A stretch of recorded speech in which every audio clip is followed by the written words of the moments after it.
আসসালামু আলাইকুম। কলেজ নিবন্ধন 15তম আসা একটা প্রশ্ন নিয়ে আপনাদের সাথে আলোচনা করব। এই প্রশ্নটাই কিছুটা ব্যতিক্রম আছে অন্যান্য প্রশ্নের তুলনায়, কারণ আমরা কিছু প্রশ্নে হর এবং লবের মধ্যে একটা সম্পর্ক ধরে কিছু প্রমাণ করছিলাম, বাট এখানে লবে দুর্ভোগ নেই, সবগুলি ভিন্ন ভিন্ন চলক এবং এখানে কিছু তথ্য দেয়া আছে। এর আলোকে আমরা এই প্রশ্নটাকে সলভ করে ফেলব। আসুন আমি এই প্রশ্নটা সলভ করতে হলে প্রথমে যে তথ্য বা ডাটা দেয়া আছে এর বেসিসে প্রমাণ করতে গিয়ে কি কি সাফার আমরা করতে পারি সেটা একটু দেখি। লক্ষ্য করুন, যদি এমন একটা পদ হয় 1/2 - x, এইটা থেকে যদি আপনাকে x/2 - x তৈরি করতে হয়, তাহলে আমরা কিভাবে এটা তৈরি করতে পারি? এটা তৈরি করার মাধ্যমটা দেখুন। এইটা থেকে এইটা যদি আমরা তৈরি করতে চাই, কিভাবে তৈরি করতে পারি? তৈরি করার ওয়েটা আমি একটু বলি আপনাদেরকে। যদি 2/2 - x হয়, এর থেকে 1 মাইনাস করি, তাহলে ঘটনাটা কি ঘটছে? তাহলে ঘটনাটা ঘটছে হলো 2 - x, 2 2 - x, 2 - 2 + x, 2 - x, x/2 - x। এইটা হলো আমার। এভাবে এটা থাকলে এখানে আসতে চাইলে এটাকে 2 দ্বারা গুণ করতে হবে, তারপর 1 মাইনাস করতে হবে। আশা করি আপনারা বুঝছেন। এই ক্যালকুলেশনটুকু যদি বুঝতে পারেন, এর উপরে বেস করে খুব সহজে আমি উপপাদ্যটা প্রমাণ করব। আর একটা বিষয় মাথায় রাখতে হবে, যদি এখানে লবের সবগুলি দুর্ভোগ থাকতো তাহলে যেটা আছে এটার ব্যস্তকরণ আমি ধরতাম, কিন্তু এখানে লবে সবগুলি দুর্ভোগ নেই, সুতরাং লবকে ধরলে হচ্ছে না। আমার এখানে যা ধরতে হবে তা হলো হরকে ধরতে হবে। তাহলে হরকে আমি কি ধরবো? তিনটা পদ আছে, তিনটা মান ধরবো বা তিনটা চলক ধরবো। তাহলে প্রথমে আমি নিলাম, ধরি a = 2 - x, b = 2 - y, c = 2 - z। ধরে প্রথমে আমি তথ্যগুলিকে যোগ করব। কেন যোগ করব? কারণ আমি গাণিতিক গড় নিব। যখনই গাণিতিক গড় ব্যবহার করব তখন তথ্যগুলির সমষ্টি দরকার পড়বে। আসুন এই তিনটা তথ্যকে যদি যোগ করি, তাহলে হলো 2 - x, 2 - y, 2 - z। তাহলে যোগ করলে হলো 6, আর ব্র্যাকেট দিয়ে যদি মাইনাস সাইনটা কমন নিই, x + y + z। এখানে প্রশ্নের মধ্যে x + y + z এর মান 1 দেয়া আছে, তাহলে আমরা এখানে পেলাম 5। আশা করি এটা আপনারা বুঝতে পেরেছেন। এরপরে আমরা লিখব, আমরা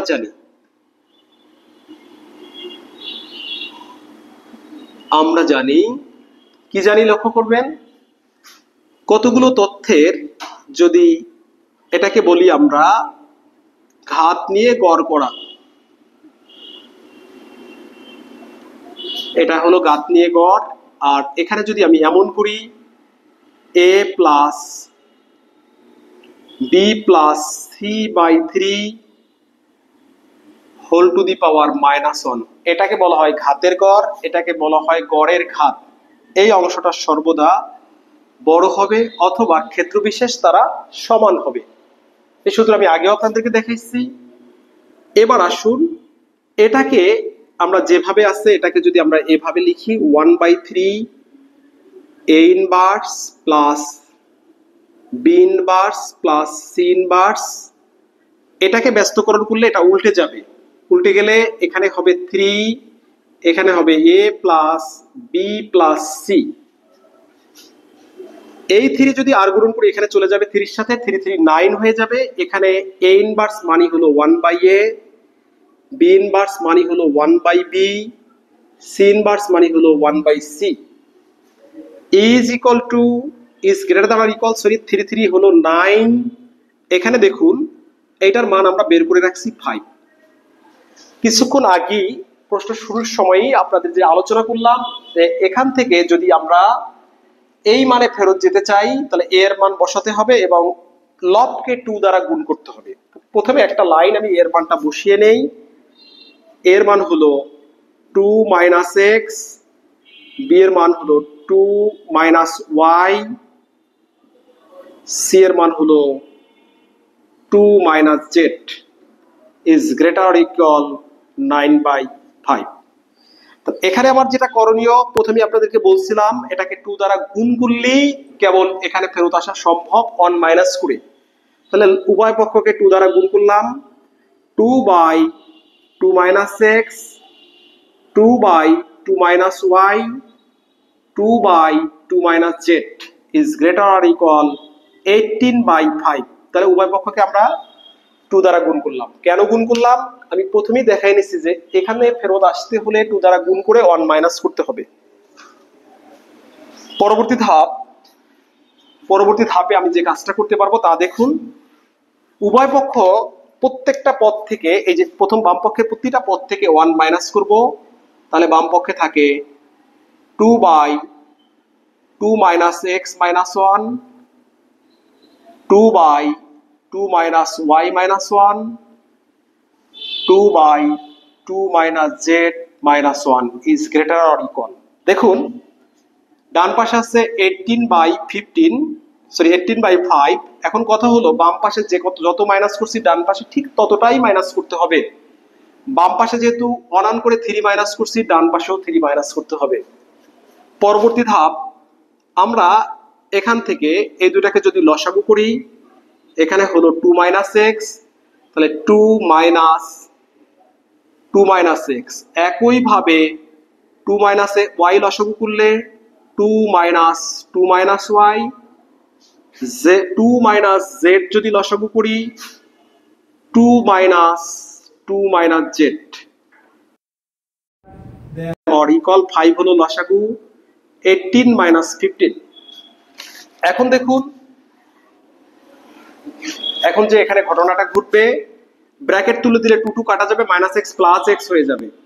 তাহলে x by 2 minus x, y by 2 minus y, z by 2 minus z is greater or equal 3/5। এটাই আমাদেরকে দেখাইতে বলছে, আমাদের দেখানো শেষ। এখন এটার এই লেকচারের মধ্যে আমি অপর একটা প্রশ্ন এখন আলোচনা করব। পাস করো। বিসমিল্লাহির রহমানির রহিম। আমি আপনাদের সাথে পরবর্তী প্রশ্ন নিয়ে আসছি। এটা অনেকটা ধারার সাহায্যে প্রশ্নটা সলভ করতে হবে। এই ধারার সাহায্যে সলভ করতে হলে প্রথমে আমাদেরকে সমান্তর ধারার সমষ্টি জানতে হবে, অর্থাৎ n সংখ্যক স্বাভাবিক সংখ্যার সমষ্টিটা জানতে হবে।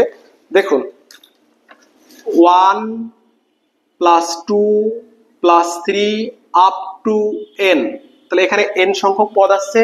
n সংখ্যক স্বাভাবিক পদের সমষ্টির সূত্র হলো n ইন্টু n প্লাস 1/2। এই সূত্রের উপরে বেস করে আমরা এই প্রমাণটা করব। এবং একটা ব্যাপার মাথায় রাখবেন, 0 1 2 3, দেখেন 0 থেকে 3 পর্যন্ত আমাদের পদ সংখ্যা কয়টি? 4টি। একটু সতর্ক থাকবে। আসুন এই প্রমাণটা করি, আমরা স্টার্ট করি। প্রথমে লিখি আমরা জানি।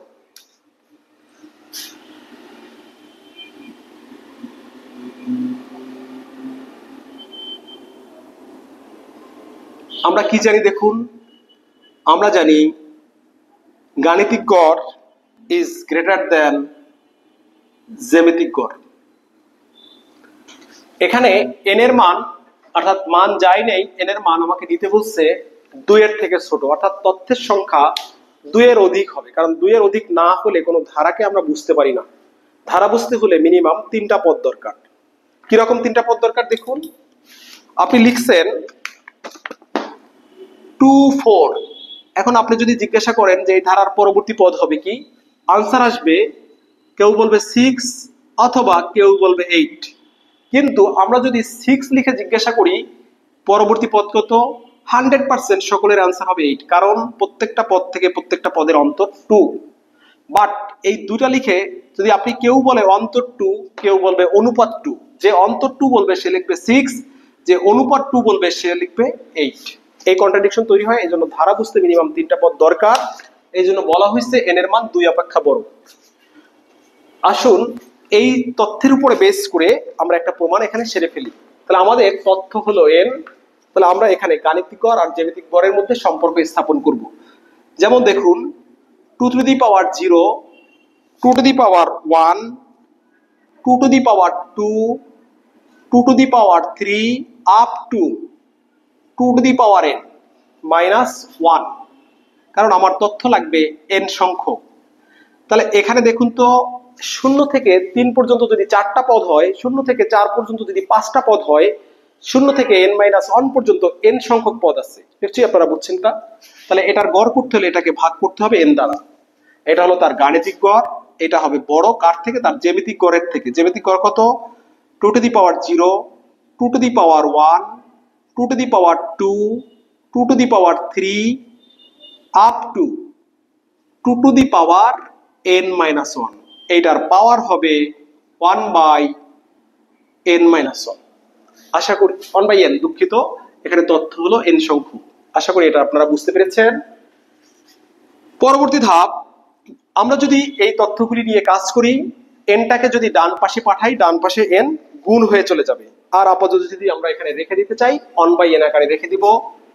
এই দেখুন 1 by n আকারে রেখে দিলাম। এখন বাম পাশে যা আছে তা লিখলাম, 1 plus 2 to the power 1, 2 to the power 2, 2 to the power 3 up to dot dot 2 to the power n-1। আর এখানে সবগুলির বেস যেহেতু সেম, পাওয়ারগুলিকে আমরা যুক্ত করব। তাহলে পাওয়ারগুলিকে যদি যুক্ত করি, তাহলে আমরা পাচ্ছি 2 to the power 1 plus 2 plus 3 plus up to n-1 whole to the power 1 by n। আশা করি এটুকু আপনারা বুঝতে পেরেছেন। পরবর্তী ধাপে আসুন। এই বাম পাশে যা আছে এটা একটা 2 এর অনুপাতের ধারা, মানে এটা একটা গুণোত্তর ধারা। দেখুন 2 এর পাওয়ার, এই 1 না লিখে 2 to the power 0 লিখলে 2 এর পাওয়ার 1 করে বৃদ্ধি পাচ্ছে, তাহলে এটা একটা গুণোত্তর ধারা। তাহলে আমরা গুণোত্তর ধারার সমষ্টির সূত্র জানি। গুণোত্তর ধারার প্রথম পদ এখানে a equal to 2 to the power 0 বা 1, অনুপাত r equal to হলো 2। তাহলে গুণোত্তর ধারার সমষ্টি কি? আমরা জানি গুণোত্তর ধারার সমষ্টি হলো a into r to the power n-1 by r-1, যখন r এর মান 1 এর থেকে বড়। এটা আপনারা একটু খেয়াল রাখবেন, এটা হলো গুণোত্তর ধারার সমষ্টির সূত্র। তাহলে এইখানে এটা যেহেতু একটা গুণোত্তর ধারা, তাহলে আমরা এটার সমষ্টির সূত্র লিখব। প্রথমে 1 by n আছে রেখে দিলাম। এটার সমষ্টির সূত্র লিখলে a বলতে আমাদের 1, a into r to the power n-1, r বলতে আমাদের এখানে 2, r to the power n, n মানে হলো পদ সংখ্যা। এখানে আমাদের পদ সংখ্যা n সংখ্যকই আছে। কিভাবে বুঝলাম? কারণ এইটা যদি 1 না লিখে 2 to the power 0 লিখতাম, তাহলে এই থেকে এই পর্যন্ত তথ্য আছে n সংখ্যক। এই জন্য 2 to the power n, base থেকে 1 মাইনাস, আর হরে হবে 2 minus 1। এবার রাইট হ্যান্ড সাইডের দিকে তাকান। রাইট হ্যান্ড সাইডের দিকে তাকালে যে জিনিসটা দেখতে পাবেন, 2 এর পাওয়ারে যেটা আছে এইটা একটা সমান্তর ধারা আছে বা স্বাভাবিক পদের সমষ্টি আছে। আমরা জানি স্বাভাবিক পদের সমষ্টির সূত্র হলো n into n plus 1 by 2। তাহলে এখানে n বলতে কত?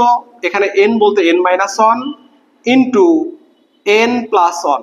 তাহলে n বলতে n-1, তাহলে n into n plus 1 ভাগ 2। এটা হলো স্বাভাবিক সংখ্যার সমষ্টির সূত্র, আর পাওয়ার আছে 1 by n। আশা করি এটা বুঝতে আপনাদের সমস্যা হয়নি। পরবর্তী ধাপে আমরা যাব। পরবর্তী ধাপটা হলো এখানে 2 minus 1 মানে হলো 1, তাহলে আশা করি হরটা না লিখলেও চলবে। তাহলে আমাদের এখানে লব যেটা আছে সেটা দেখুন, আমাদের লব আছে 2 to the power n-1, আর গুণন করলে এখানে আমাদের এই যে হর যেটা আছে এটা গিয়ে এখানে গুণ হবে, আর এই 2 এর সাথে গুণ হবে। তাহলে 2 এর সাথে আপনার আরেকটা লাইন বেশি লিখে দেই, তাহলে আমাদের বুঝতে সুবিধা হবে। n এখানে থাকুক। এখানে দেখুন এই 2 to the power, এখানে কি হচ্ছে, এই n-1 প্লাস 1 এখানে থাকছে n, তাহলে এখানে থাকছে n into n-1, আর পাওয়ারের সাথে গুণ হয়, হরে থাকলো 2n। এই n এই n এর সাথে ক্যান্সেল হয়ে গেল। 2 to the power n-1 is greater than, এই n ডান পাশে গেলে 2 এর সাথে গুণ হবে, তাহলে আমরা লিখলাম n 2 to the power n-1 by 2। পরবর্তী ধাপ, এখানে -1 আছে, সরি। পরবর্তী ধাপ 2 to the power n-1 বাম পাশে রাখলাম, 1 যদি ডান পাশে যায় সে প্লাস হিসেবে যাবে, এবং n এর জায়গায় থাকলো কোন পদের পাওয়ার 1/2 মানে হলো তার রুট, তাহলে কার root? 2 to the power n-1, কারণ এই যে আছে দেখুন 2 টু দি পাওয়ার n-1/2, এটাকে চাইলে আমরা লিখতে পারি 2 to the power n-1 whole to the power half. এটাকে আমরা লিখতে পারি 2 to the power root 2 to the power n-1। তাহলে ওইটার আলোকে আমরা লিখলাম। এবং দেখুন প্রমাণের মধ্যে এখানে আমাকে যেটা প্রমাণ করতে বলছে 2 to the power n, sorry এখানে n-1টা মিস্টেক হয়ে গেছে, n-1 এটা হবে না, কারণ আমরা already 2 to the power n নিয়ে কাজ করতে করতে এখানে আসলাম। তাহলে এইটাই আমাকে প্রমাণ করতে বলছে, মিস্টেক হয়েছিল, স্লিপ অফ পেন। আশা করি এই পর্যন্ত আপনারা বুঝতে পেরেছেন। আল্লাহ হাফেজ, আজকে এই পর্যন্তই, ভালো থাকুন।